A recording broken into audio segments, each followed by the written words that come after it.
Queridos, bom dia, a paz do Senhor Jesus para todos, amém? Que Deus te abençoe nesse dia, que Ele te guarde, que Ele te proteja, que te dê um dia vitorioso na presença dEle, amém, amados?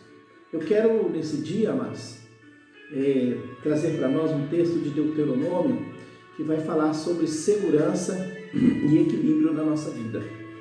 Lá em Deuteronômio capítulo 22, no verso 8, a palavra diz assim, olha: quando você construir uma casa nova, faça um parapeito em torno do terraço, para que não traga sobre a sua casa a culpa pelo derramamento de sangue inocente, caso alguém caia do terraço. Verso 9. Não plante 2 tipos de semente em sua vinha. Se fizer isso, tanto a semente que plantar como o fruto da vinha estarão contaminados. Queridos, quando nós lemos Deuteronômio, eu pelo menos entendo que Deuteronômio é aquele processo, né, da palavra, onde Moisés ele chega ao final do seu percurso, da sua jornada, e ele agora se encontra diante da terra prometida, né, aquela terra que o Senhor prometeu lá para Abraão, lá em Gênesis, quando ele diz para Abraão: sai da sua casa, da sua parentela e vai para a terra que eu te mandar, né? Moisés ele ali diante da terra, ele vendo a promessa se cumprir, ele mesmo não entra na terra, mas ele vê a terra. Então a gente entende, ou eu entendo, que ele está de frente para a realização do milagre, da promessa de Deus. E ele para ali com o povo diante da terra, e ele vai fazer com o povo ali 2 coisas. A primeira coisa que ele vai fazer, ele vai trazer na memória das pessoas tudo aquilo que Deus fez quando aquele povo estava preso no Egito, quando eles eram escravos no Egito. Vai falar da saída deles e vai falar da caminhada pelo deserto, de tudo que Deus fez, da coluna de fogo, né? Vai falar do maná, de tudo que Deus fez na vida deles. Moisés vai estar trazendo a memória daquele povo para que eles não se esqueçam dos benefícios de Deus na vida deles. E outra coisa que ele vai fazer, ele vai dar direcionamento para o povo para que eles tenham vida em abundância na terra prometida, porque o Senhor Jesus ele disse que ele veio, né, que ele veio para dar abundância para a nossa vida, que a gente tenha vida abundante. Então Moisés ele vai estar falando disso, de como as pessoas devem viver na terra prometida, para que elas tenham essa vida abundância, para que elas tenham vida boa. Essa lei, né, ela é muito interessante, esse texto de Deuteronômio, capítulo 22, versos 8 e 9, é interessante porque ele trata do cuidado com a segurança doméstica, ele está falando de cuidados que nós devemos ter. Podemos dizer, né, podemos comparar, dizer que o parapeito, que ele representa as regras de segurança que devem ser obedecidas em nossa casa, tanto para preservar a integridade física dos membros da nossa família, quanto a integridade mental e espiritual. Eu fico pensando, queridos, sabe, que em todos os aspectos da nossa vida, Deus ele nos chama a edificarmos a nossa casa sobre a rocha. E a rocha nós sabemos que é Cristo. Somente em Cristo, querido, é que consiste a segurança eterna para nós e para todos da nossa família, amados. Quando Deuteronômio, capítulo 22, verso 8, diz que quando edificardes uma casa nova, farás um parapeito no eirado, para que não ponhas culpa de sangue na tua casa, se alguém de algum modo cair dela, nós podemos dizer que parapeito vai falar de uma medida de segurança. É alguém que vai encostar ali ou que vai passar por aquele, né, por aquele terraço ali, ele não vai cair, ele está protegido por um parapeito. Um adulto só cai dali se ele se jogar. E uma criança, ela não vai conseguir subir naquele parapeito e correr o risco de cair. Então ele está falando de uma medida de segurança. E quando acontece o fato de uma pessoa morrer por causa de uma imprudência, né, de alguém, nesse caso aí, faz a casa no 2º andar, não coloca ali o parapeito, não coloca a medida de segurança, quando alguém cai dali, isso, a pessoa daquela casa, o dono daquela casa, ele está atraindo para ele uma culpa, uma mancha de sangue. Por causa da imprudência dele, alguém morreu, alguém caiu. A mancha de sangue é isso, é quando você provoca a morte de alguém, ou por falta de segurança, ou por imprudência, você causa a morte de alguém. Morreu alguém, a culpa do sangue daquela pessoa fica como uma mancha na sua vida. Então Deus está falando de uma mancha que não sai facilmente. Para não manchar o parapeito, é para não manchar a tua casa, ou para não manchar a sua vida. É uma medida de segurança para você não manchar a sua casa nem a sua vida. Para que a sua vida não fique marcada por uma tragédia. É isso que eu entendo no texto. Você já ouviu aquela expressão, está procurando sarna para se coçar? O que é a sarna? A sarna é um ácaro, que penetra sobre a nossa pele e ele causa uma irritação na pele. A pele fica cheia de bolinhas, cheia de buraquinhos e aquelas bolinhas, aqueles carocinhos que aparecem na nossa pele, ele coça muito mesmo, ao ponto da gente ferir, ficar ferido com aquelas bolinhas, cria-se uma ferida por causa daquelas bolinhas, e ao secar aquelas bolinhas, elas viram mancha, fica uma marca, uma cicatriz na nossa pele. Quando a gente é pequeno, a gente vai crescendo e aquilo some, mas o adulto, se ele tiver uma sarna, por exemplo, aquelas bolinhas, aquilo vai ficar na vida dele, vai ficar na pele dele marcada. E aí, qual que é o problema da sarna? O problema da sarna é que, além dele causar irritação na pele, causar feridas, causar manchas, a sarna pega. A sarna ela é passada de uma pessoa para outra. Então, aquilo que você adquiriu, você acaba passando para outro, porque é transmissível. A sua família fica infeccionada, fica infectada com a sarna, se não tomar as devidas precauções, O que eu quero dizer com isso? O que eu quero dizer com isso, e se falando de segurança da família, é que muita gente, hoje em dia, elas vivem procurando sarna para se coçar. Nós, muitas vezes, procuramos sarnas para nos coçar. Gente que tem uma vida conjugal bem definida, por exemplo, e resolve dar um pulo fora da cerca. O marido, a esposa, está tudo bonitinho, mas resolve dar um pulo fora da cerca. Pessoas que infeccionam a própria vida e de todos em sua volta. Pessoas que deixam marcas terríveis na vida das pessoas que não têm estrutura física, nem mental, nem espiritual para suportar uma situação dessa. Pessoas que deixam sequelas, deixam marcas, deixam manchas na vida de pessoas que não deveriam estar passando por essa situação. Pessoas que perdem o domínio próprio para viverem debaixo de conduta alheia. Pessoas que tinham um relacionamento estável e que depois de tomarem decisões erradas, elas vivem constantes tribulações. É a coceira da sarna. Quantos casamentos foram destruídos porque um dos cônjuges resolveu viver uma vida de adultério? Quantos você conhece? Quantas famílias foram destruídas porque um dos membros resolveu viver no mundo das drogas?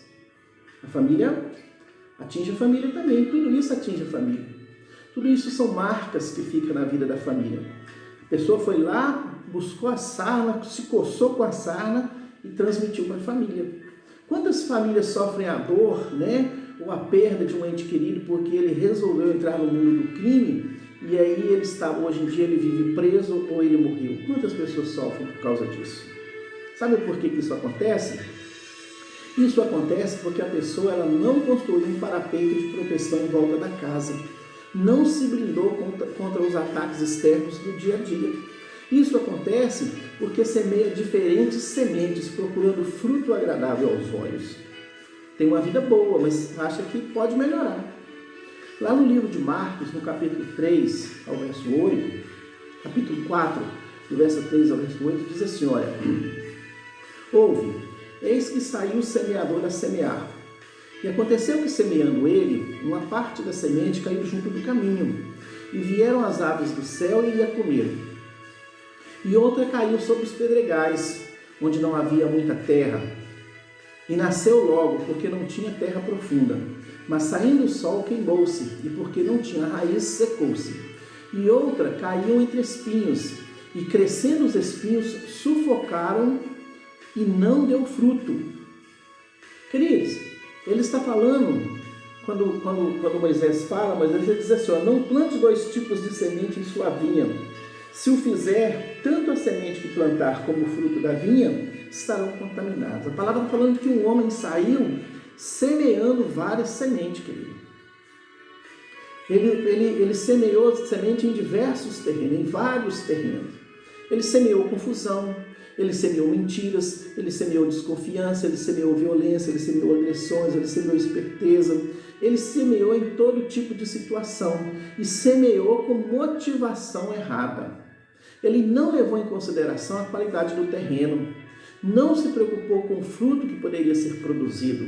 Semeou à beira do caminho, mas não semeou no caminho. Semeou nos pedregais, mas não semeou na rocha. Semeou nos espinhos. Queridos, espinhos aqui, ele tem como é que eu vou falar? Ele é como um espeto, né? Significa um espeto. É estar sobre espinhos, é estar em grande inquietude. Lembra da sarna? Você vive coçando? O tempo todo você está coçando, o tempo todo está coçando. É uma inquietação, mas não semeou em paz.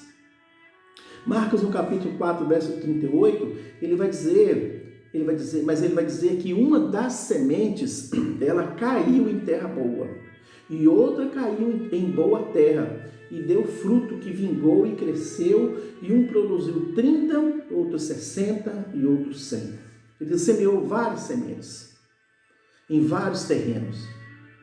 Porém, chega um ponto que ele semeia uma semente que ela vai cair numa terra boa. A última semente é que caiu em terra boa. Só depois de cair em terrenos improdutivos é que a semente encontrou descanso para produzir e dar frutos. Produziu 30, 60 e 100%. Quando o Deuteronômio diz, para edificares uma casa nova, farás um parapeito no eirado, para que não ponhas culpa de sangue na tua casa, se alguém de algum modo cair dela, ele está dizendo que devemos nos proteger das ciladas que a vida nos apresenta. Ele está nos revelando que podemos ser pegos de surpresa a qualquer momento. Ele está dizendo para nós que devemos andar em vigilância o tempo todo.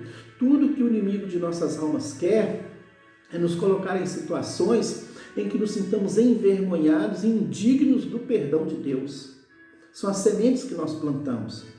Vai indo tudo bem na nossa vida, mas de repente a gente procura uma sarna para se coçar. E aí começa a semear, Semeia em adultério, semeia em fornicação, semeia em mentira, semeia em fuxico, em conversinha fiada, semeia em galanteios, semeia em provocações. São as sementes que a gente planta.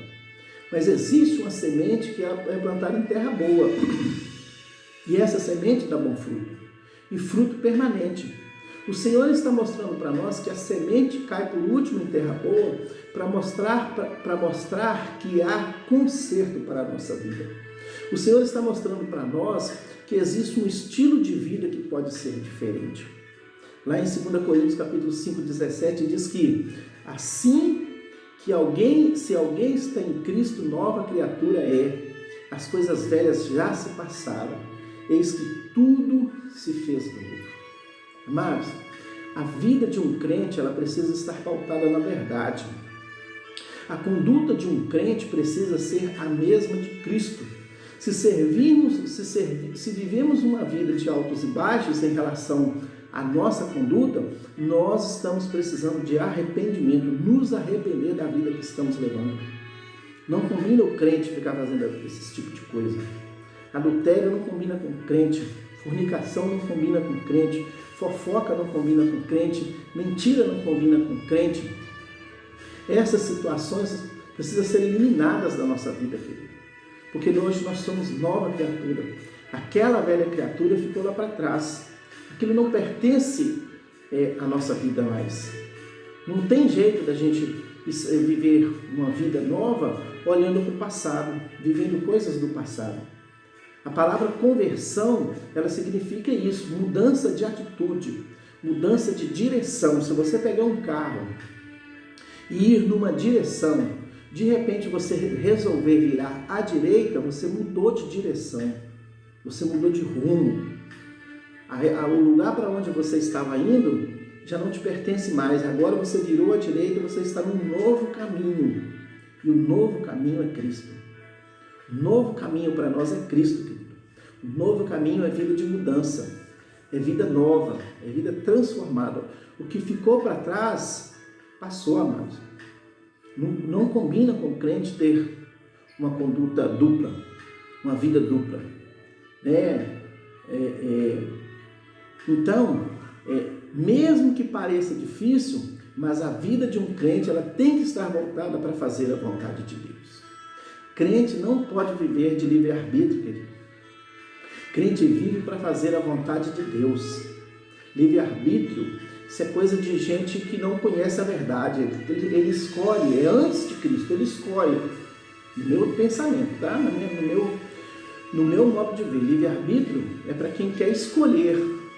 Nós já escolhemos Cristo. Então nós agora não vivemos mais o livre-arbítrio, nós vivemos a vontade de Deus, fazer a vontade de Deus.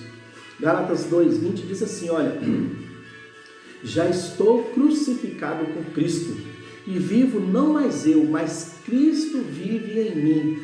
A vida que agora vivo na carne, vivo-a pela fé do Filho de Deus, o qual me amou e se entregou a si mesmo por mim.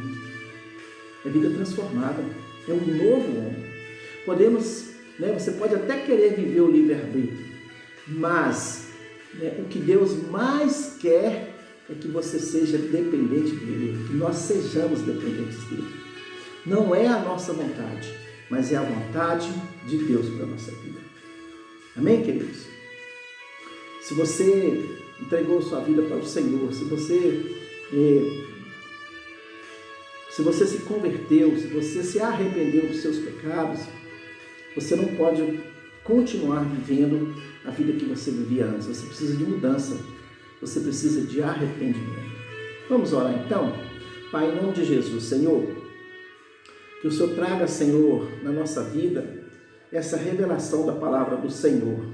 Se até hoje, Pai, dizemos que somos crentes, mas vivemos como pessoas mundanas, fazendo coisas erradas, com mentiras, vivendo de rolo, vivendo de práticas erradas. Pai, em nome de Jesus, nós nos arrependemos agora, Senhor. Nós tomamos consciência da vida que estamos vivendo. Nós, Deus, queremos mudança na nossa vida. Foi por isso que entregamos a vida ao Senhor, para termos uma vida transformada, para termos uma vida diferente, uma vida abundante. E por isso, Pai, nesse momento, Senhor, nós nos arrependemos da vida de pecado, nós nos arrependemos das práticas pecaminosas em que vivemos até hoje e decidimos aqui, Senhor, andar na verdade, fazer a vontade do Senhor, viver os mandamentos do Senhor, aquilo que a palavra do Senhor nos ensina a viver. Assim, Deus, nós oramos e assim nós concordamos no nome de Jesus. Amém. Queridos, se você gostou dessa mensagem, compartilhe com seus amigos, com seus contatos.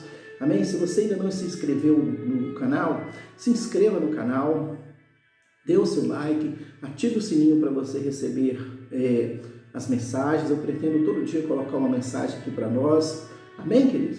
Que Deus te abençoe, que Deus te dê um dia vitorioso, um dia de bênção, que a glória de Deus possa se manifestar na sua vida nesse dia. Amém? Deus te abençoe.